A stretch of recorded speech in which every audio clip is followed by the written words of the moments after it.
ഒന്നാം face election നടക്കുന്ന ഒരു സ്റ്റേറ്റിൽ സന്ദർശിക്കണമെന്ന നിർബന്ധ ബുദ്ധിയാൽ ജനങ്ങൾക്കിടയിൽ എന്ത് നടക്കുന്നു എന്ന പരിശോധനയുമായിട്ടാണ് തമിഴ്നാട്ടിൽ തെരഞ്ഞെടുപ്പ് ദിവസങ്ങളിൽ തമിഴ്നാട് സന്ദർശിക്കാൻ തീരുമാനിച്ചത്. ഗോദി മീഡിയ അതോടൊപ്പം പ്രശാന്ത് കിഷോർ ഉൾപ്പെടെയുള്ള ആളുകൾ പ്രചരിപ്പിക്കുന്നതിൽ നിന്ന് വ്യത്യസ്തമായ കാഴ്ചയാണ് തമിഴ്നാട്ടിൽ കാണാൻ കഴിഞ്ഞത്.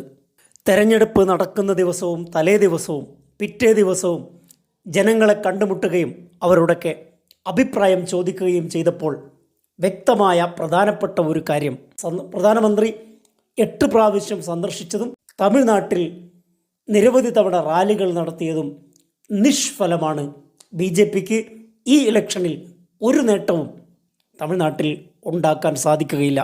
BJPയുടെ വളർന്നു വരുന്ന നേതാവായി അണ്ണാമലയെ ഗോദി മീഡിയകൾ അവതരിപ്പിക്കുന്നുവെങ്കിലും തമിഴ്നാട്ടിൽ അണ്ണാമലയ്ക്ക് ഒരു സ്വാധീനവുമില്ല. നരേന്ദ്രമോദിയെ അധികാരത്തിൽ നിന്ന് പുറത്താക്കുക ഈ ഒരൊറ്റ ആവശ്യമാണ്, വികാരമാണ് തമിഴ്നാട്ടിലെ വോട്ടർമാർ പങ്കുവച്ചത്.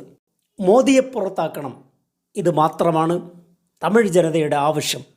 38 സീറ്റും ഇന്ത്യ മുന്നണിക്ക് ലഭിക്കും എന്ന അമിതമായ ആത്മവിശ്വാസമാണ് ആളുകൾ പങ്കുവെക്കുന്നത്. മീഡിയകൾ പ്രചരിപ്പിക്കുന്ന ചിത്രത്തിൽ നിന്ന് വളരെ വ്യത്യസ്തമാണ് ജനങ്ങളുടെ അടിത്തട്ടിൽ നിന്നുള്ള പ്രതികരണം.